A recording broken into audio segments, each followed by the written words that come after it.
producer Seawright. Welcome back to another episode. Today we will explore the journeys of self-discovery, identity, and the power of finding your voice. This episode is titled Beyond the Walls, Finding My Voice. I'm your host, producer Seawright, and today we're diving into a deeply personal topic. I outgrew the rooms where I had to translate myself just to be heard.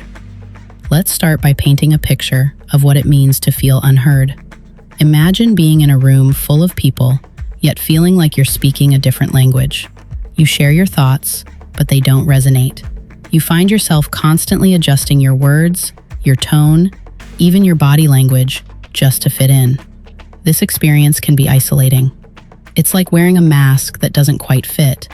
You might feel the pressure to conform, to adapt, and to translate your thoughts into a language that others understand. But what happens when you outgrow that need?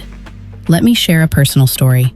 One memorable experience where I felt the need to translate myself occurred during a conversation with a colleague. I shared a story about a learning experience. I used a lot of idiomatic expressions and cultural references that were second nature to me. However, I noticed a puzzled expression on the person's face. Recognizing the disconnect, I paused and decided to translate my story, not just linguistically, but culturally.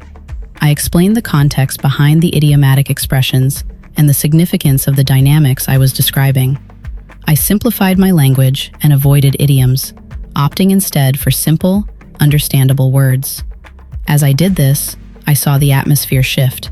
Laughter erupted as the person connected with the essence of the story rather than getting lost in the specifics. It was a powerful reminder of the importance of adaptability in communication. By translating not just my words, but the underlying meaning, I fostered a deeper connection with the individual, making the conversation enjoyable in the end. In that moment, I realized I was not just translating my words, I was translating my identity. I was trying to fit into a mold that didn't represent who I truly was. So, what changed? The turning point came when I decided to embrace my authentic self. I started to recognize the value of my unique perspective. I began to seek out spaces where I didn't have to translate myself, where my voice was not just heard, but celebrated. This journey wasn't easy. It required courage to step away from familiar rooms and seek out new ones. But it was necessary for my growth. Let's talk about the importance of finding spaces that honor our true selves. Whether it's in our personal lives, workplaces, or communities, we thrive in environments where we can express ourselves freely. When we find these spaces, we not only feel heard, but also empowered. We can share our stories, our struggles, and our triumphs without the need for translation. Now, I want to share some practical tips for anyone feeling like they need to translate themselves. Identify your spaces. Reflect on where you feel most comfortable.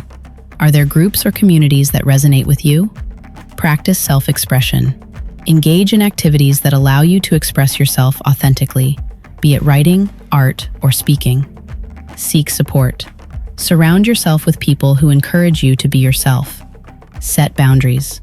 It's okay to step away from environments that don't serve you. Embrace vulnerability.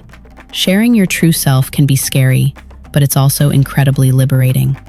As we wrap up today's episode, I want to encourage you to reflect on your own experiences.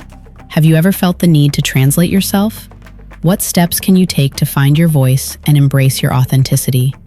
Remember, you are worthy of being heard just as you are. Thank you for joining me on the podcast, Mindful Morels, Deep Dish, Therapy, and Confessions. If you enjoyed today's episode, please subscribe, share, and leave a review. Until next time, keep seeking those spaces where your voice can shine, and remember to stay mindful and morelicious.